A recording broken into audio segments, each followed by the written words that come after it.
Tyler Cruver back in the house. We got your story on episode 677 of the Sales Podcast. I ran across you as I was doing some deep dives into the current tech stack, like what to recommend. I'm working with a client that needed help creating a list. He has to do some outbound. And I don't know, in some ways it's harder than it used to be. Some ways it's easier, right? There's a lot of noise out there. There's a lot of AI. There's a lot of cold email. There's, on the episode I gave an example of a gal that listed 7 different tools to scrub, refine, validate, personalize data to send traffic. So in my journey, I ran across Clay, and as I pulled on that thread, went down that rabbit hole, I found you. And you have a unique background of door-to-door sales. Made you tough.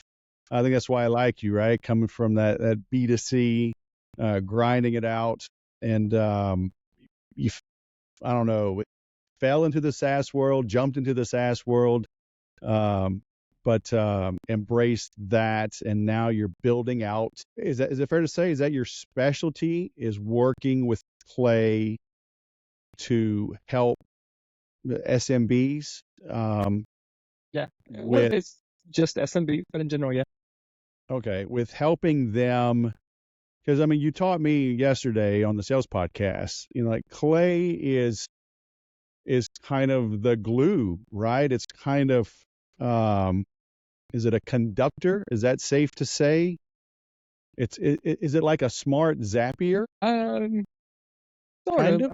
It's a hub of a lot of different things. So if you think of it like a workbench. So, all these different things that you're using for your outbound, whether it be like your LinkedIn, you're using your email providers, you're using phone numbers, you're using all these different things. Clay is the workbench that you use to pull this thing together and actually get a nice refined product. Okay. And I'm hoping this will make more sense as you demo this. Hope so too. So from the Sales Podcast and from here, we'll be linking to you. You have a unique, what is it? It's a $1 offer, and for 20 minutes, 30 minutes with you. Yeah. So I have the $1 Clay table. It's really just 25 minutes, as much value as we can provide in that time. Depending on what you come prepared with, depends on what exactly we can do. But in general, if you come to me and say, hey, I'm familiar with Clay a little bit, but I'm not really good at it, but I kind of have this idea, I want to do this thing. We'll go through as much as we possibly can in that time, where I'll answer some questions about just generally how that tech works and stuff like that. As you said before, things are a lot more complicated now than it was, just a couple of years ago. So sometimes just having somebody to ask questions to can save you many hours and probably a lot of money too.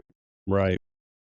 Yeah, but after hanging out with you a bit, I'm going to recommend people not do that, because I can tell you're just this greedy, high pressure, hard closing dude. You're going to manipulate them. You're going to hypnotize us, and you're just going to tap it. You're going to use all of your wisdom and hacks to get our credit cards. And I don't know, man. I don't know if I can recommend you in good conscience, but we'll go through with this. We'll see how it goes. All right. Don't make me come out there. I am probably the least pressured salesperson in the world. Dude, I tell people all the time, I haven't sold as much Infusionsoft or Keep, recently, but when in my heyday, I was selling 80 to 90 accounts a year, which was a lot back in, 2013. But I tell people all the time, I told more people no than yes. Okay. I'm like, this is not right for you. You're not ready. And, I think that's why I built a good name for myself. People know I'm not going to sell something just to make a buck. Mm-hmm. If I don't think it's going to help you, I'm going to tell you. So, I get that vibe from you, and it's like, and I appreciate the $1. Because people, like, I've got a thing called Catholic Networkers I've just threw up on school, and I charge $7 a month.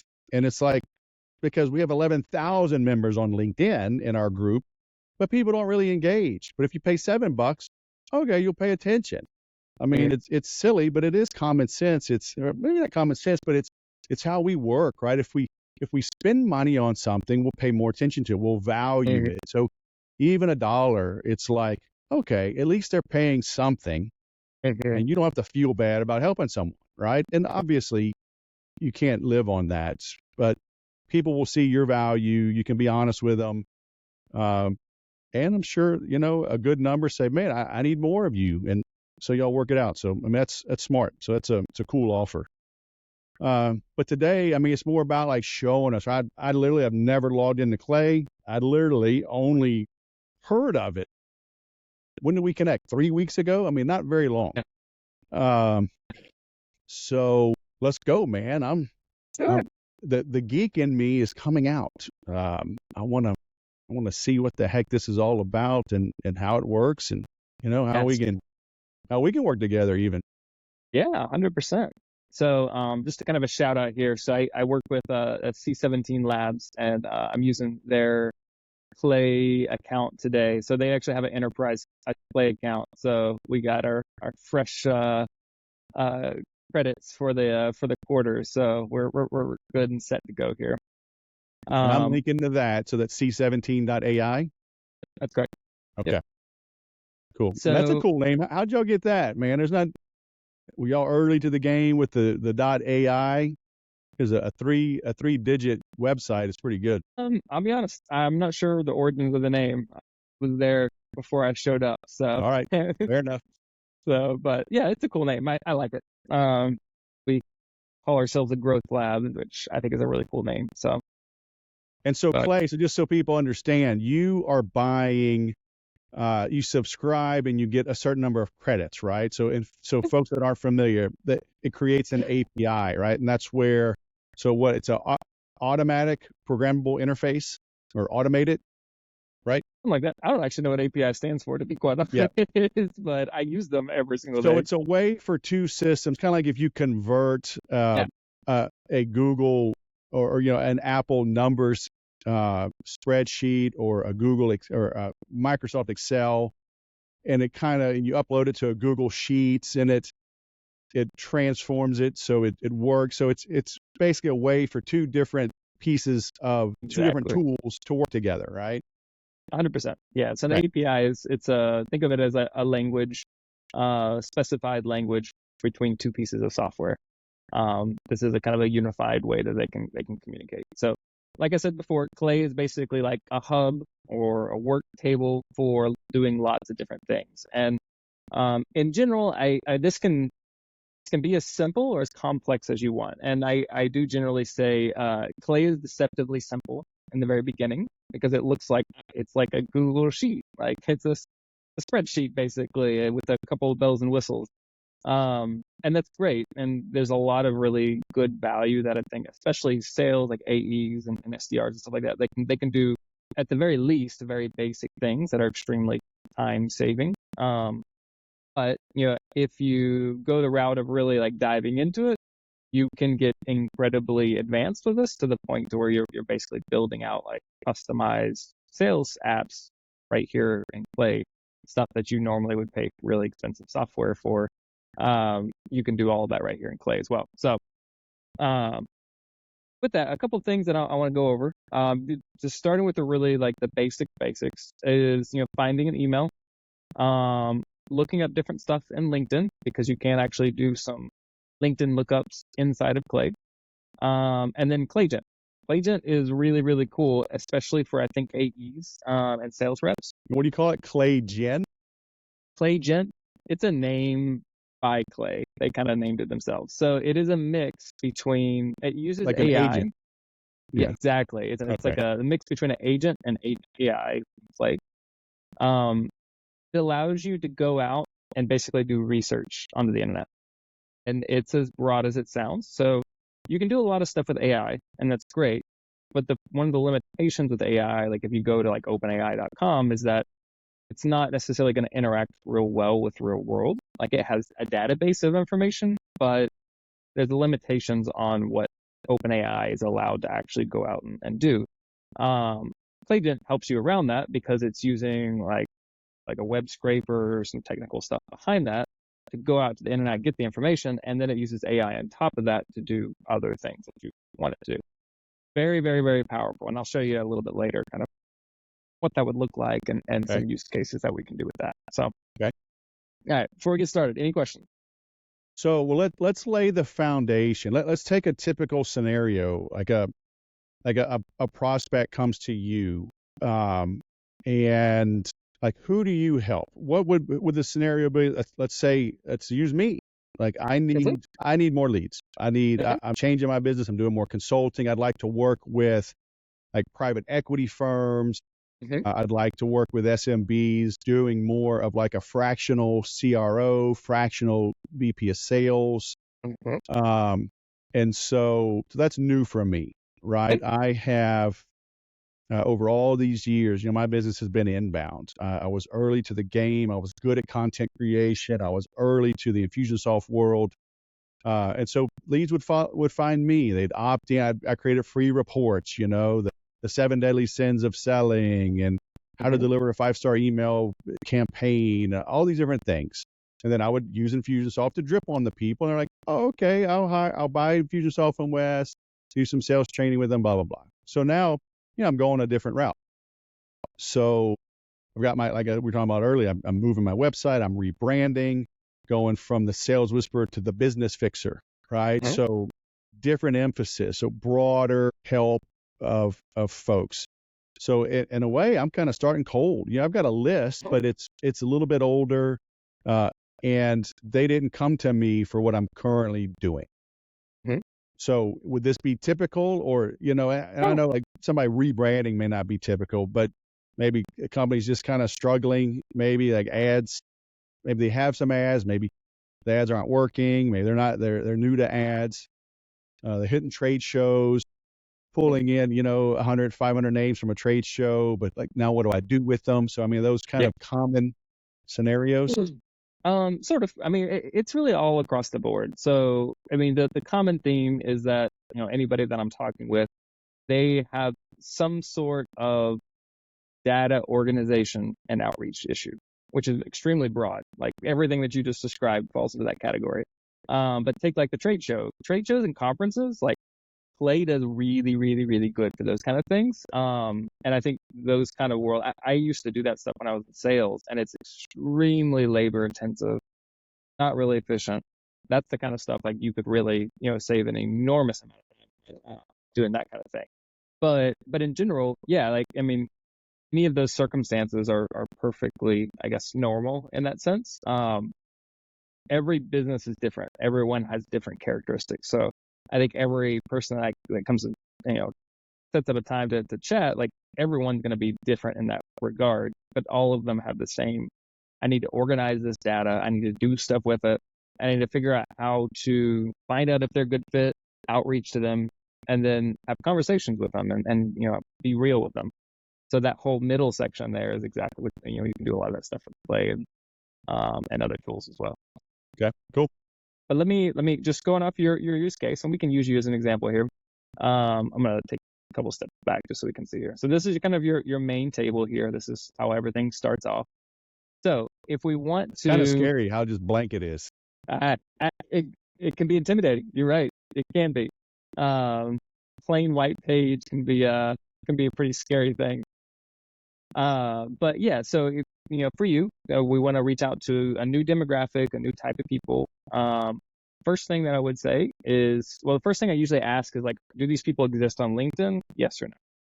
Most of the time they do, but not always, because like if you're doing stuff and it's a really important question, because like if I want to find, I don't know, I want to find small town doctors, maybe they're going to be on LinkedIn, maybe that. If I want to find like HVAC technicians or concrete specialists or something like that, like they may not be on LinkedIn, and that's okay.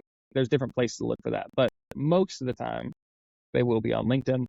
That's a good first question to ask. So In this case, I think they're going to be on LinkedIn. So what we're going to do is we're going to go and we're going to find, we're going to search LinkedIn and see what information we can find. So Clay has built-in search features for this. So we're going to go to Actions, Import, and then we have a lot of different options here. Don't get scared by this. We're not going to worry about 99% of this. What we are going to look for is this one right here, where it says Find Companies. We're going to click on that, and then we have some fields over here.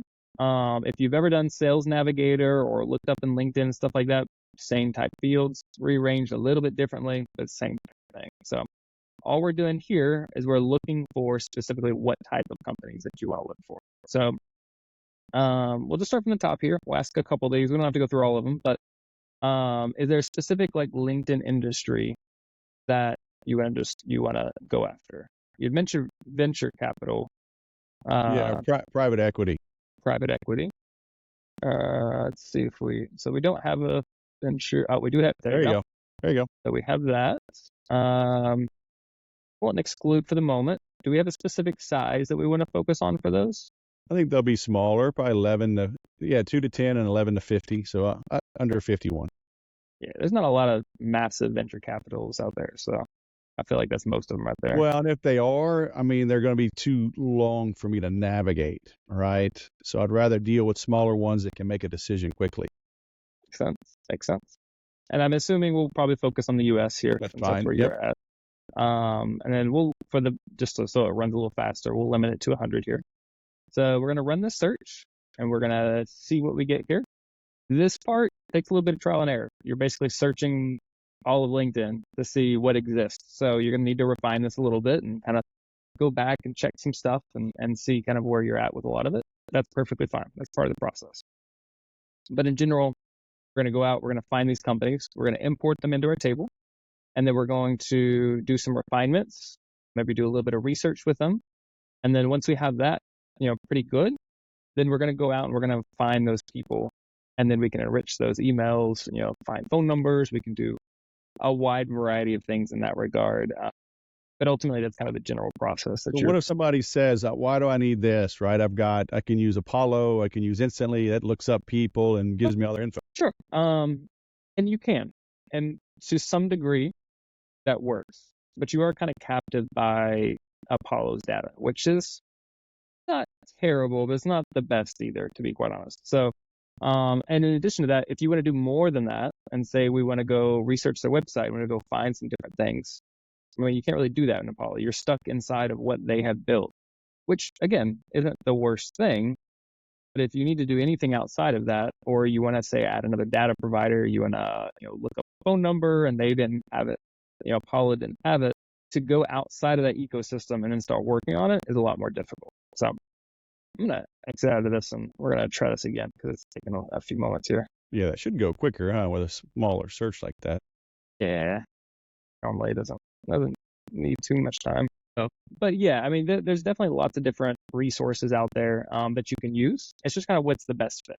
And I mean, there's a reason why Clay is popular. There's a reason why people use it. And it's in general because there's limitations to some of the bigger, you have your Zoom info, you have your Apollo, those kind of things. The bigger they are, more gaps they're going to have. I mean, they do provide a lot of value, but there's also a lot of things that they're not able to do extremely well either, which is why these other resources exist. Okay, cool. So this came up. That's about a normal speed for it. So we're just grabbing the first 100 companies here just to kind of see what we got. But in general, we got 17,789, which is quite a few. Now, I think we'll probably need to refine this some. This is basically everything. So just so we know what this is. This is anybody in any company in LinkedIn that has self-identified as this information here. So that's kind of how we have this set up at the moment. And then, let's change this. We don't want self-employed. This is going to cut down some of them. There we go. Which is good. But yeah, in general, we can go through and do some descriptions here. So yeah, so we have 13,000 now. And generally what I recommend is whenever you get these first ones that come up, just manually look through. They give you 10, 20, 50. I guess 50. Yeah, 50 here. For you to just kind of look over. Generally say look over them and see, is there something that jumps out here that you're like, oh, well, that's not the kind of person that we want to work with at all. So So this search, and it gives you 100 records. Is that 100 API calls? Is it one call because you did one search? This is free. So technically it's one API call, but it doesn't really matter because this part doesn't take any credits at all. Okay. So When when you go download those 100, are those credits? this is part of every package. Wow. Okay. Yeah. It's a pretty big value, to be quite honest. But yeah. So whenever I import this, I mean, I could import all 17 or 13,000 of these. It Wow. wouldn't cost me a single credit to do that. Now, Wow. everything I do after that, maybe it does, maybe it doesn't. There's different things in play that's free. But these are just company names. There's no real identifying info, right? Like Yeah. there's not a website, there's not a contact, there's not an email, a phone number. Some of that, yes, some of that, no. Right Okay. now, we're just looking at the company. There's a portal like this that looks exactly the same. That's for people. So, and that's also free. But you generally will look up your companies first. You kind of refine those, and then you move over to find your people after that. So same process. It's just you're going to start with but you could technically start with the people if you wanted to, but So really start with companies. yeah, and so okay, so let's do this. Since it doesn't take credits, let's do just the 2 to 10. Okay. And well, yeah, let's go the solo. So there were 4,000 basically freelancers, right, or individuals, self-employed. So let's go small. Let's go self-employed and 2 to 10. Self-employed. And then, so yeah, still 13,000. Okay. 13,000. So that, what's interesting about that is that means that a majority, there's actually not that many. There's not that many bigger ones. Oops, not that big. This one. Yeah, there's not that many that's actually within this 11 to 50. I would say, yeah, that's an interesting data point by itself because that just tells you like a vast majority of venture capitalists. There you go. Vast majority of those venture capitalists are small, right in that 2 to 10. If we search just 2 to 10, this is going to be out of a max of 17,000, 12,000 of those are 2 to 10. Interesting point. So let's do this then. That's fine. Leave those, but let's just focus then on California, Arizona, because I don't need that many. Because out of those, I'm going to reach out to at least 3 people at the company. So now I'm at 37,000. I don't need that many. Mm-hmm. So California, what was the other state? Arizona, Nevada, just Southwest, like near me. Maybe Texas, because I like to go back home and visit. All right. So of that, we got 3,971 companies that are within that specific area. So all right. Now keep in mind, this is where the company is labeled as their headquarters, not necessarily where those people are, but we can specify those areas as well later on once we go in. Right. All right. So we're gonna import to current table. And did you import 100 or did you import all 3,000? In this case, I only imported the ones that we limited it to. Do you want to do all of them? Well, let's just do the 100 for now, because I think that's probably going to be enough for the moment. We can do all of them if we wanted to. Wouldn't be that big a deal, but it's a little easier to manage with just demoing for the 100. So over here on the side, we've imported all 100 of our companies that we found. Now, you were asking about data. What stuff comes with this? This is some of the information that you get with this. So you have your name, your size, your type. You do have the domain name if it's available. Now, it's not always available. If it is, then it'll show it to you there. Country, your industry, your location. See, now we're getting our specific city. Again, you don't always get the city, but if they have it, it will actually give you the Scottsdale, Arizona. And then it gives you a description. This description is actually really, really valuable because if you have a really broad category, like for example, in LinkedIn, there's not a SaaS category, but there's software development, which is not exactly SaaS. It has lots of other things in it as well. So one of the things that you can do is search inside that description for specific keywords that you think will be relevant to you. So this description is actually really interesting because it helps you really further refine things down. So if you wanted to find venture capitalists that mention XYZ or whatever, they mention HVAC, I don't know, or something, or data companies or AI companies or something like that, you can further specifically refine that if you need to. And then you also have their LinkedIn URL as well, which is really valuable. So one of the things I did was I mapped the company domains over here to this column here, which is your company domain. You can see now it's showing you all the ones that you actually do the website for. Nice. Which is a decent number. So it's not all of them, but it's a decent number. But at the very least, we do have all the LinkedIn, company LinkedIn's for that.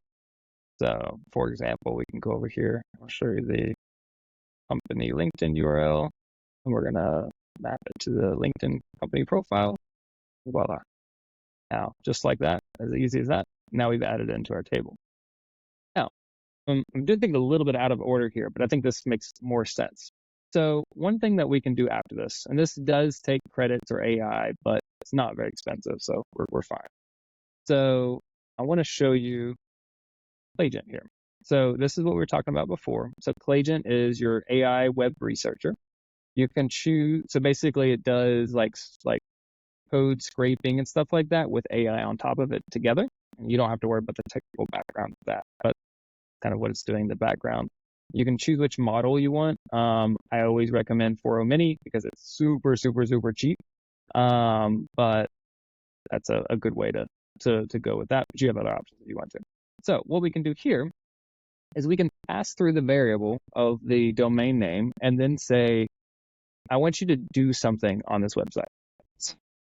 And this is almost like the questioning that I ask whenever I talk to some sort of sales team or business development or VP of sales, something like that. If you were to go look up one of these companies, what would you do? You went to go visit their website. What are you looking for? How do you know if it's a good match for you? Yeah, how would I? Yeah, you're one of these venture capital companies. You want to work with them. Well, I don't know really, because it's more about having a conversation. Because I can help them in a couple of ways, either help them directly with their own company or help them analyze companies that they're considering to purchase, or help them, maybe they've got a portfolio, they've got companies they need to do better. So I don't know what I would look for. I don't know how much info they're going to provide like out on the web. Well, let's take a look at this one. Sometimes they brag. Some of them are kind of just secretive, just under the radar, doing deals, making money. Yeah, no, that makes perfect sense. So here you go. This is the very first one on our list here. So this is 1864 Fund. If you're watching, thanks for letting me use you as your test subject here. So this is an example of one of the companies that you could possibly be looking at. So it's saying it's talking about their focus here. So there we have like a specific geographic, state, goal, business, how we invest, why we invest, different partners. That's interesting. And then about, okay. So there's a lot of information here on what they like to invest in. Yeah. So let's switch back here. We're gonna switch back to our tab here. And let's do some general research, because what I just did, pretending like I'm you, I went there to see what are you looking for? What kind of things do you want to invest into? Which we can translate into our task here. So now I'm going to have the Claygen go and check out this website and say, hey, what kind of thing does this company like to research? Find whatever information you can, summarize it, and return it back to me. So we're going to say visits. And then we're going to pass in our variable. We put in / company domain, and tell me. I lost your screen share. Sorry, I gotta switch back over. There we go. Good. Can you see it now? Okay. So we'll define what this. So this is a venture capital company. Visit, say website. And then I'm passing in the name of that website, which in this case is going to be your fund there. And tell me generally what type of companies they like to invest in. Now we can further refine this, but I think that'll be good for now. So we're going to do save and don't run, because I don't want to run a whole bunch of these at once. And then, whoops. Where's our 14? No, actually, that wasn't the first one. That's okay. All right, so we're going to click our little play button here. and that will run our agent. And now it's going to go out and it's going to do this research for us. It came back pretty quickly. So now we can look and say 1864 fund focuses on non-traditional founders and markets, investing primarily in seed stage opportunities. They prefer high growth, disruptive startups, particularly those outside conventional venture hubs like California, Massachusetts, New York. There you go. That's a good point for you to know. Their investment strategy includes capital efficient companies. And then so on. We don't have to read all this, but it goes through and it tells you lots. See all the information that we saw on their website? It's basically gathering all of that and it's summarizing it here. This is just a general research. So you could read through this, but we could also ask, now that we have this, we can ask more questions on top of this later on. And if we wanted to just know one specific thing, then we could also do that as well. So let's take a look at another one here. Let this one see what is, looks a little more interesting. Voyages, venture capital. All right.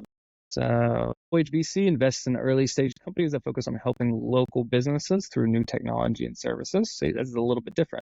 They emphasize support for small businesses, offering growth strategies and resources. So not quite as long as this one. Yeah, that could be cool for me. Yeah. But very different focus. Sure. So you can start to see a little bit like there's a lot of different things that we can do with this that really depends on what you need. And that's one of the reasons why I generally say put so much emphasis on like do the process manually, figure it out manually exactly what works. And then you can use somebody like myself or you or something like that to be able to really capitalize on that on a large scale. So that way it can be done with a lot more efficiency.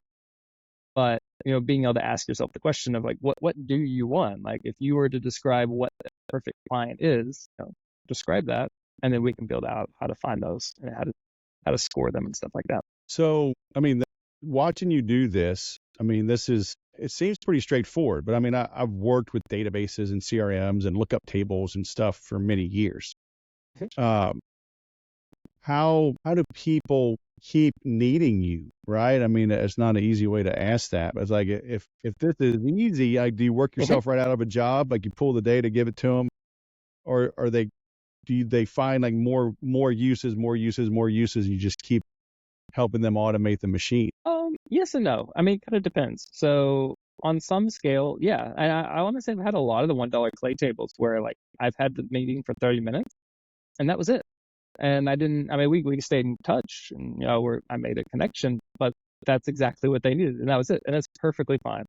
There's nothing wrong with that. And in some cases, I think this can help a lot of AEs and a lot of SDRs speed up their process, and they can use it themselves, and that's it. So you're a reseller, right? They can buy clay from you, or as an affiliate or a partner? Yeah, I'm a partner, so they could technically. So there's a link that I have in the $1 clay table that they can technically sign up for it with that. But I would say like the main things that I do is actually like offering services using using clay and being able to help like on a weekly basis, like kind of go through and like learning different things, building out what they need to, or actually building out like full scale campaigns, that kind of thing. So right.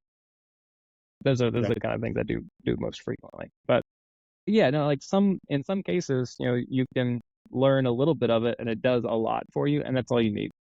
But I'll say a lot of the cases, the majority of the cases is as you learn, you realize, well, I could do this, and then I could do this, and then I could do this, and right. you can, and suddenly like you're getting into some really, really complex stuff. So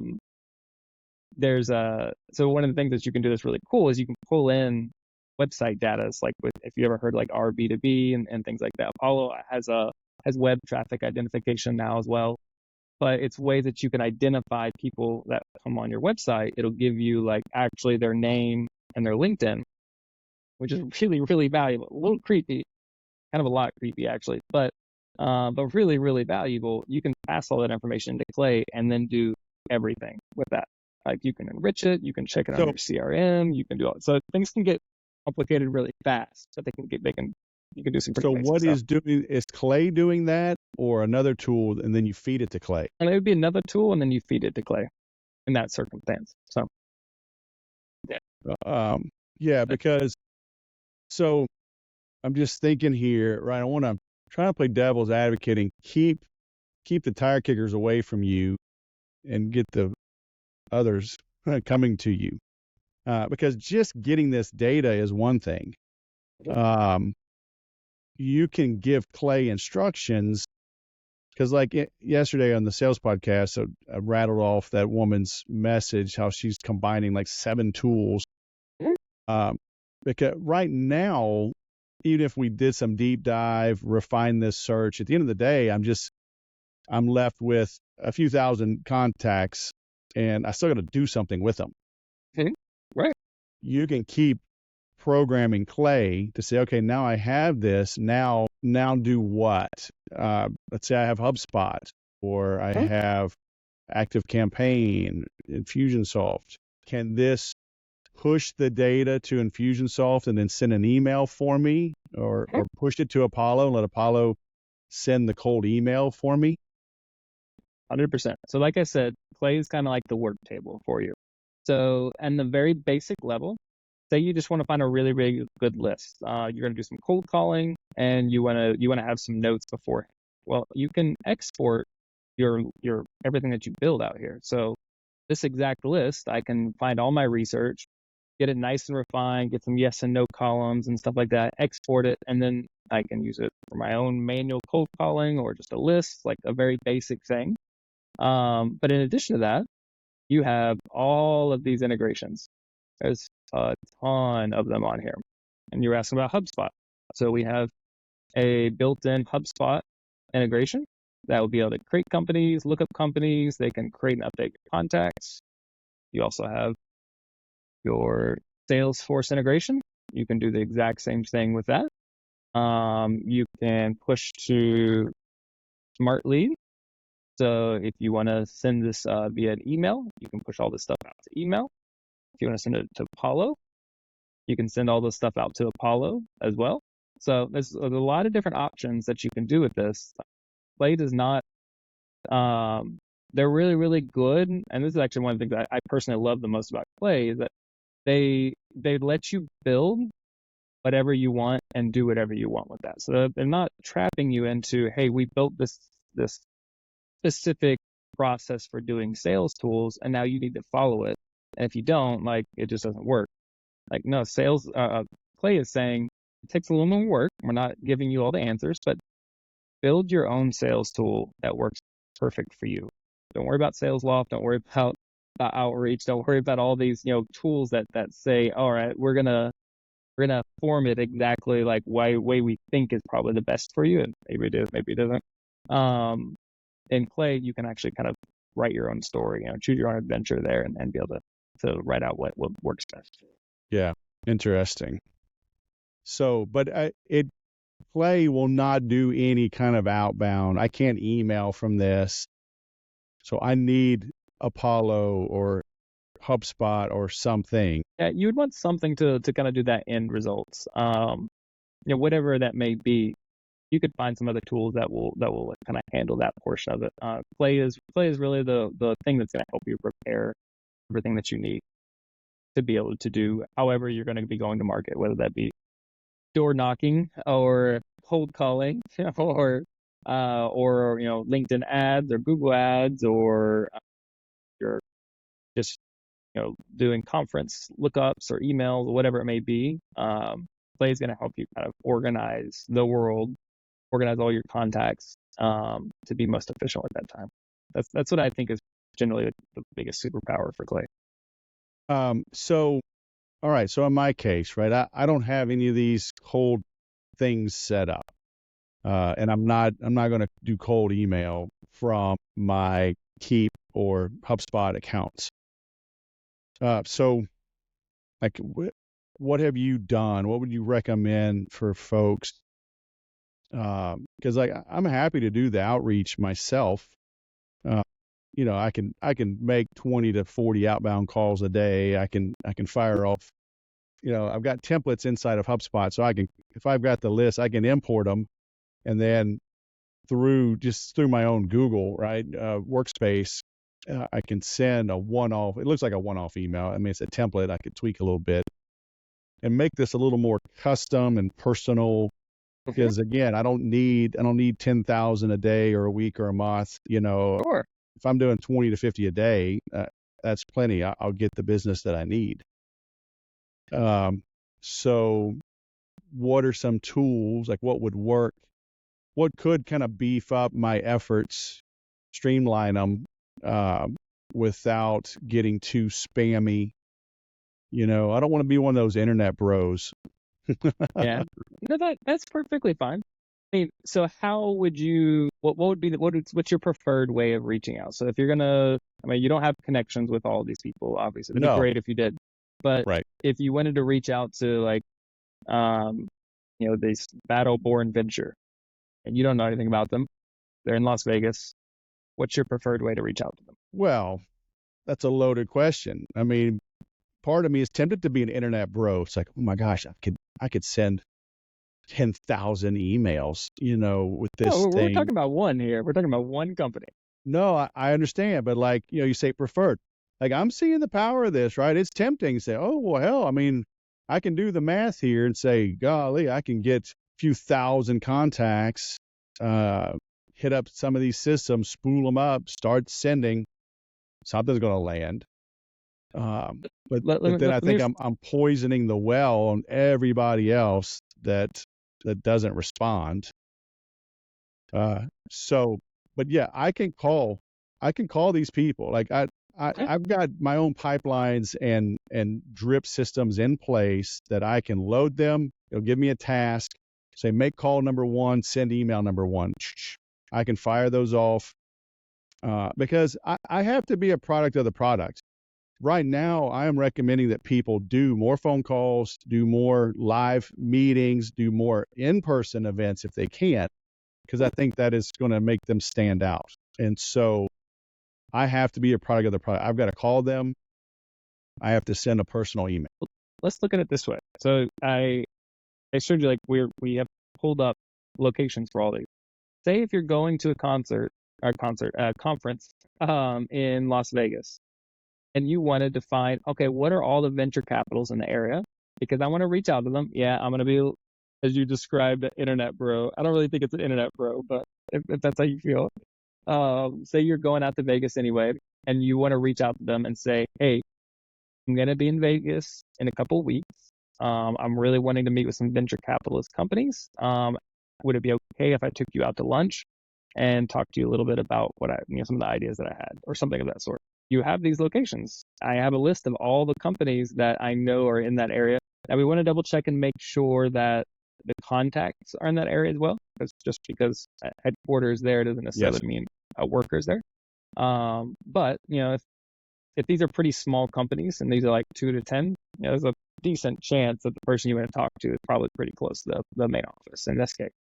But you have all these locations. You can go through. You have another one in Phoenix, Arizona. You can do the exact same thing. You hit up. Yeah.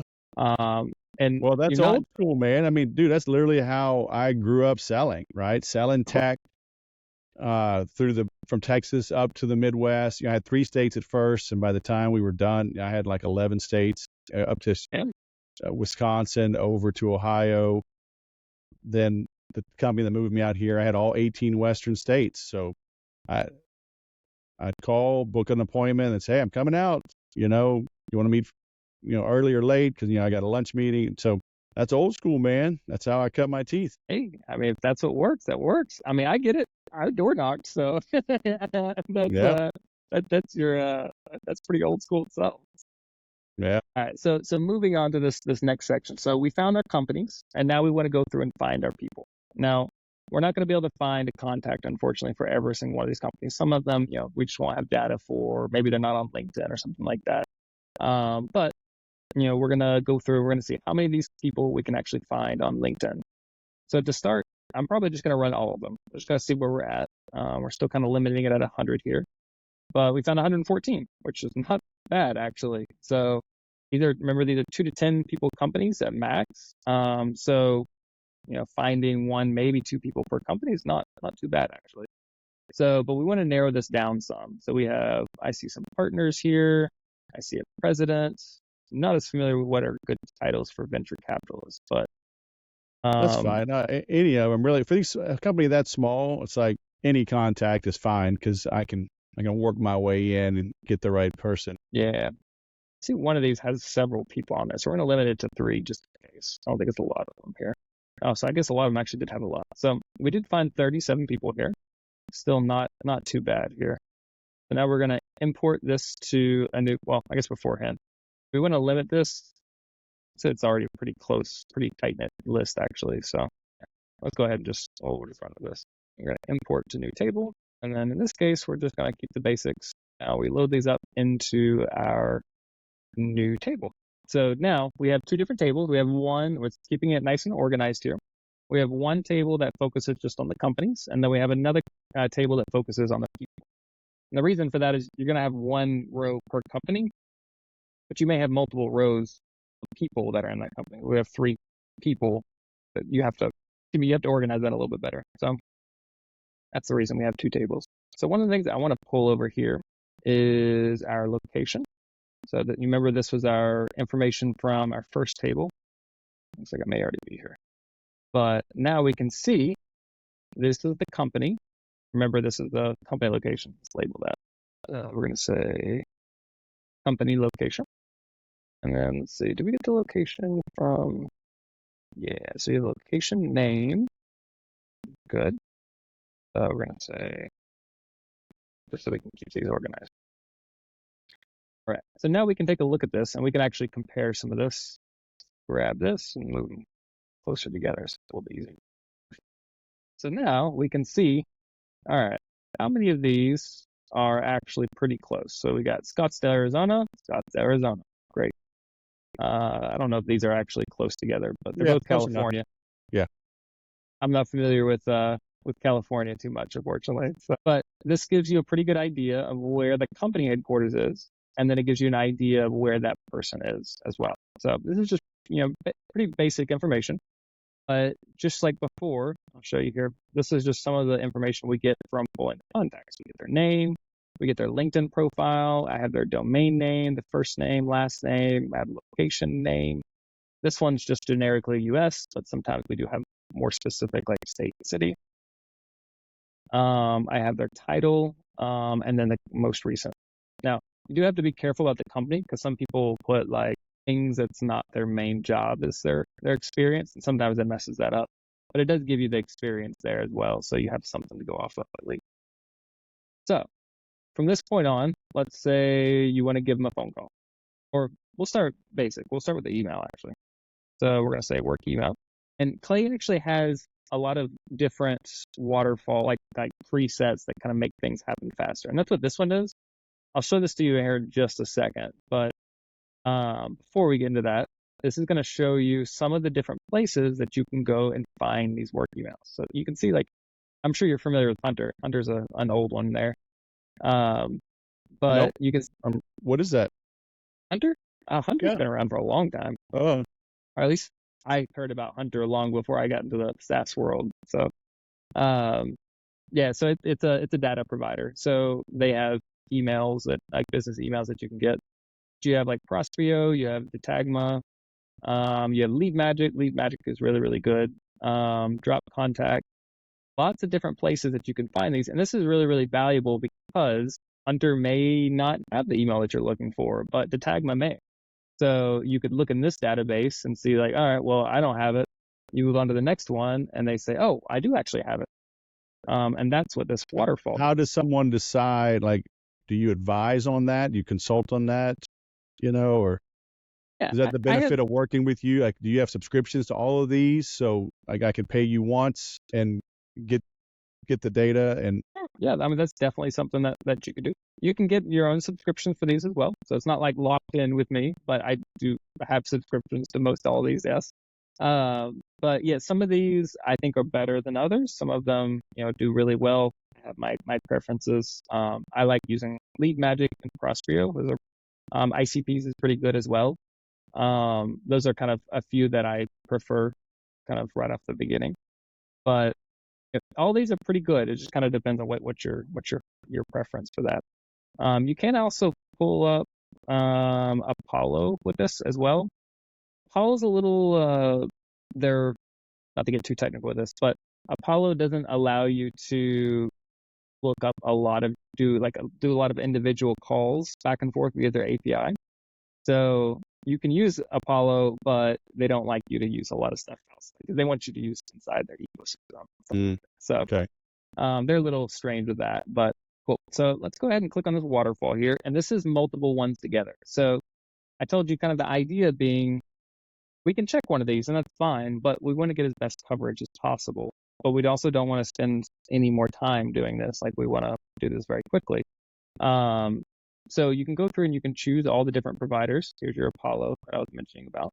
You can choose what order you want. So if I say I like Lead Magic, Prestrio, and we'll just throw Hunter in here for good sake.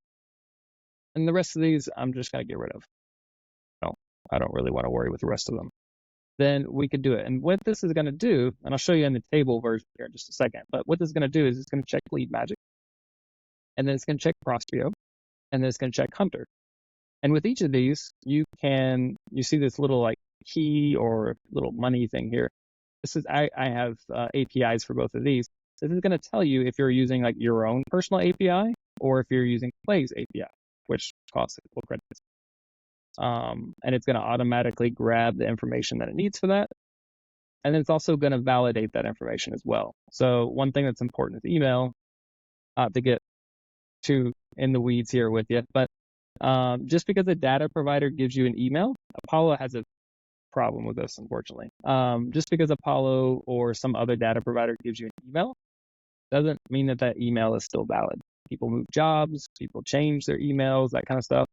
If you send a lot of emails that are not valid, eventually Gmail is going to be like, I don't think that you actually know these people because you keep sending emails and they keep bouncing, like they're not coming back correctly. But I don't think I'm going to let you send to anybody. Like I think most of these, we're just going to put them in spam or something like that. Gmail does that kind of stuff. all the email providers do that kind of stuff. So this also will build in a validator for you, so that way you can use a variety of different services, same kind of idea, to check and make sure that it's valid. And those services are different from providing the email. Again, not to get too technical with you there, but those are pretty important parts for finding email. Yeah. I just added it to our table, and you can see now we have our different providers. The validators are here as well, but they automatically hide those because you don't have to necessarily see those. And then we're going to go through and let's just run a couple of these, and you can see how this works. We'll grab a few of these. And there's always going to be a drop off. You're not going to find an email for every single one of them. So you can see we found like 3 out of 5. Just of our first one, which actually isn't too bad. Now, if we were just using one provider, then that's it. That's all we got. But as we go through some of these other ones, these are actually not supposed to be running, but it's going to check some of these other providers as well.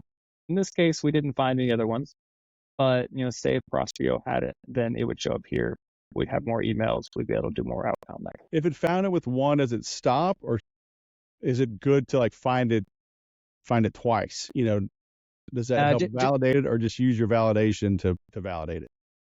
Generally, I'll set it up to where like when like by default, it doesn't seem like it's set up like this, but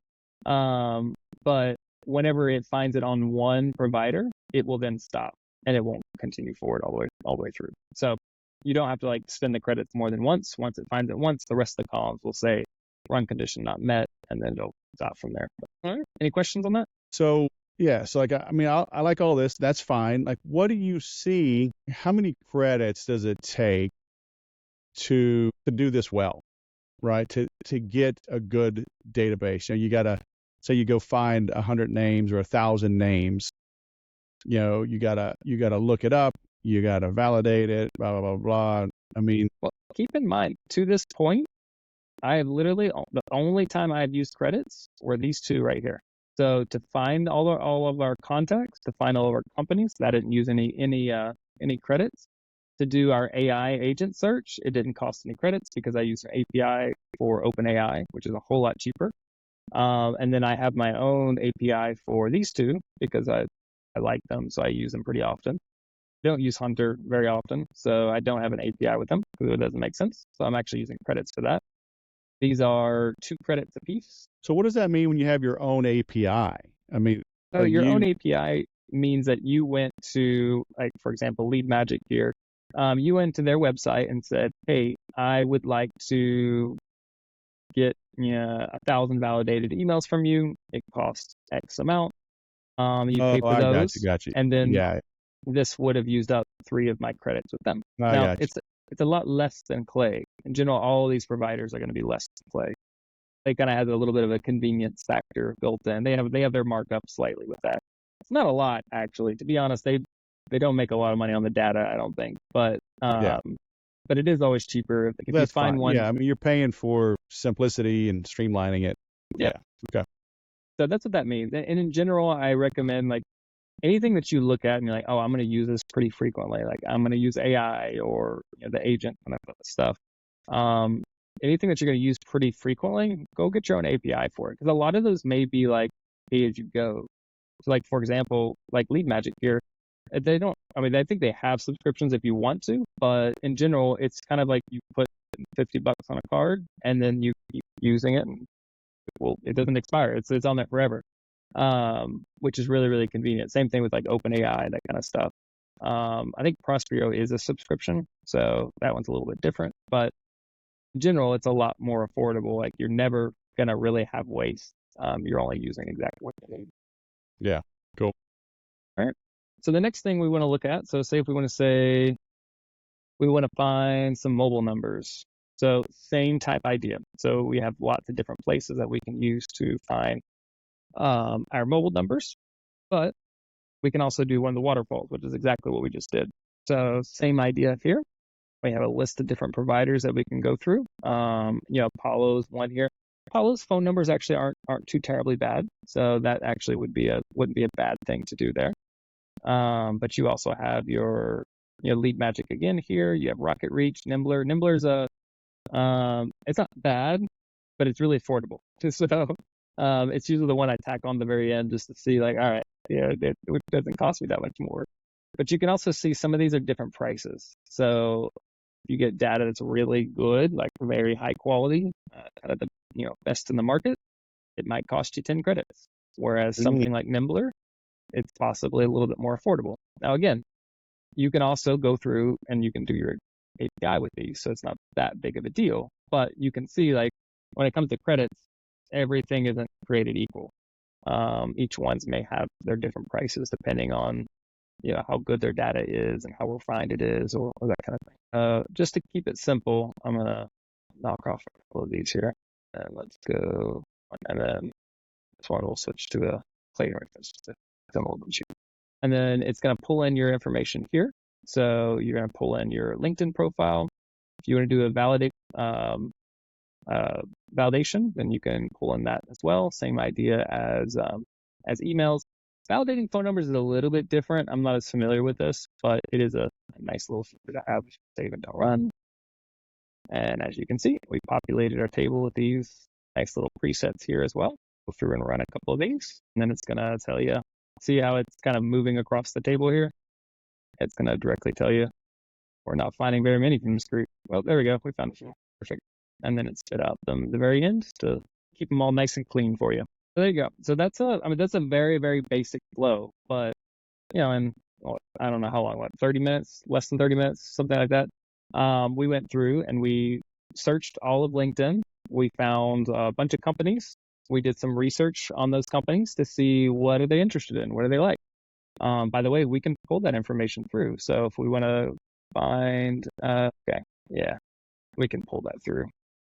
Switch tables back to that phone. We can pull that information through. So we went through, we found our companies. We did some research on those companies to find out what they're interested in. We found the contacts for that. That was kind of an ideal contact for us. We found their emails and we found phone numbers. And now we can export that wherever we want. And we made this entire flow. We can reuse that flow if we want. But if you're doing 100, it's not that big of a deal here. But if you're doing that across 1,000 people, it's a lot of time saved. That's a lot of time saved. And obviously this can get immensely more complex than that as well. Right. But it just shows you kind of, some of the different things that you do. Yeah, that's cool. I mean, that's a lot of things to subscribe to. I mean, so in a way, I mean, not even in a way, I mean, you're an aggregator of tools, right? I mean, The you're like the auto workstation, mechanic. I mean, you got the every workshop. tool. Yeah, you're the workbench, the workshop. You got every tool. You can lift the car, you can Cool. get to it. Um, yeah, I can do it myself, but it's gonna take time. You got to get on YouTube. I may have to buy some new tools. So the nice thing is I'll own those tools, but I may never need it again. Mhm. Um, so interesting. Yeah, I think that's honestly that's a really good it's another good analogy for clay is like it's a workshop. It's a place that you build the furniture. It's not necessarily the hammer, or the screwdriver, or the nuts and bolts, or whatever it may be. But I still need all the subscriptions to all these other places, right? So is that why I would come to you? Because like if I did this one time, I'm probably good for 60 or 90 days. I don't need subscriptions to all these other tools. I mean, unless I wanted to do big numbers, if I want to start, you know, pushing 500 or 1,000 emails a day, hitting Mhm. as many as I can, blanketing the whole nation, just carpet bomb it. But I mean, that's going to burn out that list for So too long, right? Then I've got to set up. Like, do you help do the setup of like Apollo and Instantly and whatever, or do I have to go do that on my own, have the accounts, then you would just connect for me, like push to those for me? it kind of depends on what kind of you're looking for. So if somebody, it depends on how hands-on somebody wants to be. That's usually the best way that I gauge that is, if you want to kind of be doing a lot of this stuff yourself and you really want like the lowest cost option, but you want to learn how to do it, like you're not as familiar with this, then I say like let's just do like an appointment once a week, and we'll literally do kind of like what my 30-minute clay tables or the $1 clay table is, just an hour in every single week. And we'll just walk through whatever it is that you need, which can include, setting up email sending, doing whatever you need with that, but primarily centered around clay. But we just do it once a week and we're kind of working on it together. Or the other option is like, I need this stuff, but I don't really, I don't want to take the time to learn it. Like, I just want it to be done. I just want the outputs of it. Then, that would be like a full service of actually doing an outbound program. Yeah, Yeah, both of those options are through C17, so I'm working with them on that. But it's just kind of they're different speeds depending on what it is what you need. yeah, yeah. It's man, whole new world. Things Yeah, have evolved since I was knocking on doors. yeah, and This I is would say cool. with this, like you don't necessarily have to go out and find all of those subscriptions. One of the things that you can use a lot of the Clay credits inside of Clay. That will get you a really long ways, and it'll help you kind of learn what it is that you like to use and what works best for your flow and stuff like that. There may be a few things that you need to use outside of it, but in general, Clay does help you not have as many subscriptions because you can kind of use their subscriptions for a lot of different things if you want. That's one thing that you can do with it. And then going back on what you were saying before, I think that there's, if you're doing stuff extremely small, like if you're only needing like, I don't know, 50 a month or 100 a month or something like that, maybe Clay isn't exactly the best fit. Because honestly, you could probably do a lot of that stuff manually if you wanted to. But there's a enormous ocean of space between doing 50 to 100 a month and doing like massive carpet bombing of the entire country. There's a whole world between those two that I think fits quite comfortably inside of Clay. Yeah, yeah, cool. So where do you want people to go? To the C17 site, to your $1 site, or what do you want them to do? Sure. So like I think I mentioned in the last one, so there's 3 different ways that I can help people. So one is the $1 clay table. So that's a 25-minute meeting. We're just basically what we're doing here, one-on-one. You can find that link on my LinkedIn profile. So go to Joshua Cruver. Because of LinkedIn being weird, it's Joshua. I go by Tyler, but it's Joshua. You can send me a connection request and then you book a meeting there. The other is if you're wanting more of that, you're kind of wanting some like month or week to week kind of guidance and stuff like that. Still book the $1 clay table, but we can kind of set up through C17. We'll do weekly kind of advisory meetings where we walk through whatever it is that you need, that kind of thing. And the third option is also through C17, but that's your full-fledged, like we, as a company, like we really want to do this outbound. We want to get some more leads for our AEs or our sales team, or we want to close more. We're, especially if we're doing like conferences or trade shows and stuff like that. I've worked and done that in the past, so I know it can be terribly, terribly inefficient. So, if you need help doing outbounds like that, there's a lot of different things that we can help. And that website is c17.ai, which you can also see on my LinkedIn profile, or you can go there direct. Yeah. And I'll have those links in the show notes as well. So, very cool, man. Well, it's beer 30 for you, right? It's 6:12 p.m. on a Friday. I can't believe you're doing it. That's right. Very Commitment nice. right there. That's a good sign. That means you like what you do. So, everyone, give him a call. Hit the $1 option at a minimum. Very cool. Well, thanks for enlightening this old sales dog. Who says old dogs can't learn new tricks? The ones that aren't learning. That's it. Yeah, that's it. Well, cool, man. Thanks for coming on. And I look forward to, we're heading to Cabo Sunday for our anniversary. So I'll hit you up when I get back. All right. Fair enough. Fair enough. I don't want to interrupt that. So. Amen. Cool, man. Well, thanks for coming on the show. It's great seeing you again. Yeah, same to you. Same to you. All right, man. Have a good night. Thanks for having me.